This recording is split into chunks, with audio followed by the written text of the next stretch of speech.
Hi friends, ಎಲ್ಲರೂ ಹೇಗಿದ್ದೀರಾ? ಎಲ್ಲರೂ ಚೆನ್ನಾಗಿದ್ದೀರಾ ಅಂತ ಅಂದ್ಕೊಂಡಿದ್ದೀನಿ. ಇವತ್ತು ಕುಂಬಳಕಾಯಿ ರೈಸ್ ಮಾಡ್ತಾ ಇದ್ದೀನಿ. ಹೇಗೆ ಮಾಡೋದು ಅಂತ ನೋಡೋಣ. ಚಿಕ್ಕ ಮಕ್ಕಳಿಗೆ ಲಂಚ್ ಬಾಕ್ಸ್ ಆಗಿ, ಹಾಗೆ ಬೆಳಗಿನ ಬ್ರೇಕ್ಫಾಸ್ಟ್ಗಾಗಿ ಇದು ಒಳ್ಳೆ ಡಿಫ್ರೆಂಟಾಗಿ ಕಲರ್ಫುಲ್ಲಾಗಿ ಮಾಡ್ಬೋದಂತಹ ಬ್ರೇಕ್ಫಾಸ್ಟ್ ಆಗಿರುತ್ತೆ. ಹಾಗಾದರೆ ಈ ಬ್ರೇಕ್ಫಾಸ್ಟ್ ರೆಸಿಪಿನ ಹೇಗೆ ಮಾಡೋದು ಅಂತ ನೋಡೋಣ. ಅದಕ್ಕೂ ಮುಂಚೆ ನೀವಿನ್ನೂ ನಮ್ಮ ಚಾನಲ್ಗೆ ಸಬ್ಸ್ಕ್ರೈಬ್ ಮಾಡ್ಕೊಂಡಿಲ್ಲ ಅಂದರೆ ದಯವಿಟ್ಟು ಸಬ್ಸ್ಕ್ರೈಬ್ ಮಾಡ್ಕೊಳ್ಳಿ. ಪಕ್ಕದಲ್ಲಿರುವಂಥ ಬೆಲ್ಲೈಕನ್ನ ಪ್ರೆಸ್ ಮಾಡಿ ಕೊನೆವರೆಗೂ ವಿಡಿಯೋ ನೋಡಿ, ಸ್ಕಿಪ್ ಮಾಡಿದೆ. ಹಾಗೆ ಇಷ್ಟ ಆದರೆ ಲೈಕ್ ಮಾಡಿ. 1/4 kg ಕುಂಬಳಕಾಯಿ ತೊಗೊಂಡು ಈ ಸಿಪ್ಪೆ ಎಲ್ಲ ತೆಗೆದು ಈ ಭಾಗನೂ ಸ್ವಲ್ಪ ತೆಗೆದು ಬಿಡಬೇಕು. ಆಮೇಲೆ ಇದನ್ನು ತುರ್ದು ಎತ್ತಿಟ್ಕೋಬೇಕು. ಸ್ಟವ್ ಮೇಲೆ ಬಾಣಲಿ ಇಟ್ಟು 2.5 ಸ್ಪೂನಷ್ಟು ಎಣ್ಣೆ ಹಾಕೋಬೇಕು. ಎಣ್ಣೆ ಸ್ವಲ್ಪ ಬಿಸಿ ಆಗಲಿ. ಎಣ್ಣೆ ಎಲ್ಲ ಚೆನ್ನಾಗಿ ಕಾದಿದೆ. ಇವಾಗ ಪಲಾವ್ ಎಲೆ ಹಾಕೊಳ್ಳಿ. ಅರ್ಧ ಟೀ ಸ್ಪೂನಷ್ಟು ಸೋಂಪು ಹಾಕೊಳ್ಳಿ. ಅರ್ಧ ಟೀ ಸ್ಪೂನಷ್ಟು ಕಡಲೆಬೇಳೆ ಹಾಕೊಳ್ಳಿ. 2 ಹಸಿಮೆಣಸಿನ್ಕಾಯಿ ಹಾಕೋಬೇಕು. ಶುಂಠಿ ಬೆಳ್ಳುಳ್ಳಿ ಪೇಸ್ಟ್ ಹಾಕೊಳ್ಳಿ. ಇಲ್ಲ ಅಂದರೆ ಶುಂಠಿ ಬೆಳ್ಳುಳ್ಳಿನ ಜಜ್ಜಿ ಹಾಕೊಳ್ಳಿ. ಇವೆಲ್ಲವನ್ನು ಒಂದ್ಸರಿ ಚೆನ್ನಾಗಿ ಮಿಕ್ಸ್ ಮಾಡ್ಕೊಳ್ಳೋಣ.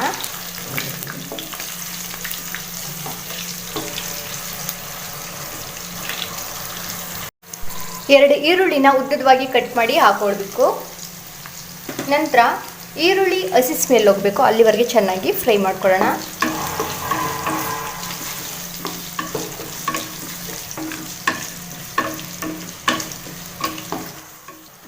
ಈರುಳ್ಳಿ ಎಲ್ಲ ಚೆನ್ನಾಗಿ ಫ್ರೈ ಆಗಿದೆ. ಇವಾಗ 2 ಟೊಮೊಟೊ ಹಾಕೊಳ್ತಾ ಇದ್ದೀನಿ.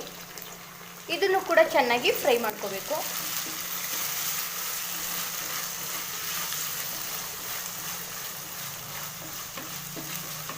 ರುಚಿಗೆ ತಕ್ಕಷ್ಟು ಉಪ್ಪು ಹಾಕೊಳ್ತಾ ಇದ್ದೀನಿ.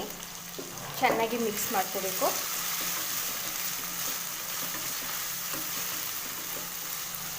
ಸ್ಟವ್ನ ಸಿಮ್ಮಲ್ಲಿ ಇಟ್ಕೊಂಡು ಚೆನ್ನಾಗಿ ಫ್ರೈ ಮಾಡ್ಕೊಳ್ಳಿ.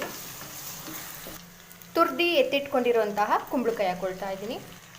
ಕುಂಬಳಕಾಯಿ ಹಸಿ ಸ್ಮೆಲ್ ಹೋಗಬೇಕು, ಅಲ್ಲಿವರೆಗೆ ಚೆನ್ನಾಗಿ ಒಂದು 10 ನಿಮಿಷ ಫ್ರೈ ಮಾಡ್ಕೋಬೇಕು.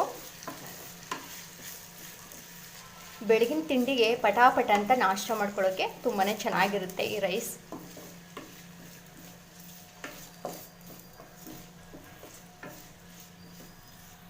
ಒಂದು 5 ನಿಮಿಷ ಮುಚ್ಚಳ ಮುಚ್ಚಿ ಬಿಡೋಣ. ಚೆನ್ನಾಗಿ ಬೆಂದ್ಕೊಳ್ಳಿ ಕುಂಬಳಕಾಯಿ. ಕುಂಬಳಕಾಯಿ ಎಲ್ಲ ಚೆನ್ನಾಗಿ ಫ್ರೈ ಆಗಿದೆ. ಇವಾಗ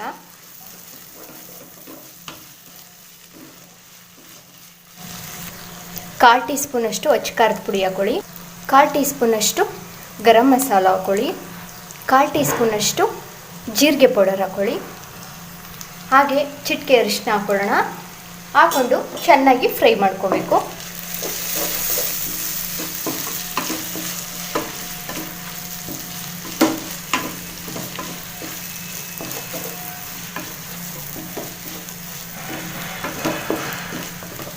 ಫ್ರೈ ಮಾಡ್ಕೊಂಡ ನಂತರ ಅನ್ನ ಸೇರಿಸ್ಕೊಳ್ಳೋಣ. ರಾತ್ರಿ ಉಳಿದಂಥ ಅನ್ನ ಆಗಿರ್ಬೋದು, ಇಲ್ಲ ಅಂದರೆ ಬಿಸಿ ಅನ್ನ ಕೂಡ ಸೇರಿಸ್ಕೋಬೋದು. ಇದನ್ನು ಚೆನ್ನಾಗಿ ಮಿಕ್ಸ್ ಮಾಡ್ಕೋಬೇಕು. ಮಕ್ಕಳಿಗೆ ತುಂಬಾ ಇಷ್ಟ ಆಗುತ್ತೆ. ಈ ಥರ ವೆರೈಟಿ ರೈಸ್ ಮಾಡಿಕೊಟ್ರೆ ಇಷ್ಟಪಟ್ಟು ತಿಂತಾರೆ. ಲಂಚ್ ಬಾಕ್ಸ್ಗಾಗಲಿ, ಬೆಳಗಿನ ಬ್ರೇಕ್ಫಾಸ್ಟ್ಗಾಗಲಿ ಈ ಥರ ಮಾಡಿಕೊಡಿ. ಇಷ್ಟಪಟ್ಟು ಕಲರ್ಫುಲ್ ಆಗಿರುತ್ತೆ, ಅದು ಕೂಡ ಇಷ್ಟಪಟ್ಟು ತಿಂತಾರೆ. ಕುಕ್ಕರ್ಲು ಕೂಡ ಇದೇ ಥರ ಮಾಡ್ಕೋಬೋದು.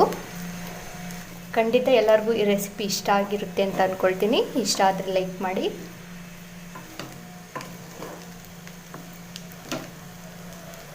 ಸ್ವಲ್ಪ ಕಾಯಿ ತುರಿ ಹಾಕೊಳ್ಳಿ. ಇಲ್ಲ ಅಂದರೆ ಕೊಬ್ಬರಿ ತುರಿ ಇದ್ದರೂ ಕೂಡ ಹಾಕೋಬೋದು. ಇದನ್ನು ಚೆನ್ನಾಗಿ ಮಿಕ್ಸ್ ಮಾಡ್ಕೊಳ್ಳೋಣ. ಕೊತ್ತಂಬರಿ ಸೊಪ್ಪಿದ್ರೂ ಕೂಡ ಹಾಕೊಳ್ಳಿ ಲಾಸ್ಟಾಗಿ. ನನಗೆ ಕೊತ್ತಂಬರಿ ಸೊಪ್ಪು ಇಲ್ಲ, ಅದಕ್ಕೋಸ್ಕರ ಕೊತ್ತಂಬರಿ ಸೊಪ್ಪು ಹಾಕ್ತಾಯಿಲ್ಲ. ಚೆನ್ನಾಗಿ ಮಿಕ್ಸ್ ಮಾಡ್ಕೊಳ್ಳೋಣ. ಆದಷ್ಟು ಸ್ಟವ್ನ ಸಿಮ್ಮಲ್ಲಿ ಇಟ್ಕೊಂಡೆ ಚೆನ್ನಾಗಿ ಮಿಕ್ಸ್ ಮಾಡ್ಕೊಳ್ಳಿ. ಸ್ಟವ್ನ ಆಫ್ ಮಾಡ್ಕೊಳ್ಳೋಣ. ಫ್ರೆಂಡ್ಸ್, ನೋಡಿದ್ರಲ್ಲ ಎಷ್ಟೊಂದು ಈಸಿಯಾಗಿ ಪಂಪ್ಕಿನ್ ರೈಸ್ ಮಾಡ್ಬೋದು ಅಂತ. ನೀವು ಕೂಡ ಮನೇಲಿ ಟ್ರೈ ಮಾಡಿರ್ತೀವಿ. ಹಾಗೆ ಹೇಗೆ ಬಂತು ಅಂತ ಕಮೆಂಟ್ ಬಾಕ್ಸಲ್ಲಿ ತಿಳಿಸಿ. ಇಷ್ಟ ಆಗಿದ್ರೆ ಲೈಕ್ ಮಾಡಿ, ಶೇರ್ ಮಾಡಿ, ಸಬ್ಸ್ಕ್ರೈಬ್ ಮಾಡ್ಕೊಳ್ಳಿ. ಮುಂದಿನ ವೀಡಿಯೋದನಿಗೆ ಹೊಸ ರೆಸಿಪಿ ತೊಗೊಂಡು ಬರ್ತೀನಿ. ಅಲ್ಲಿವರೆಗೂ bye bye, take care, thank you so much.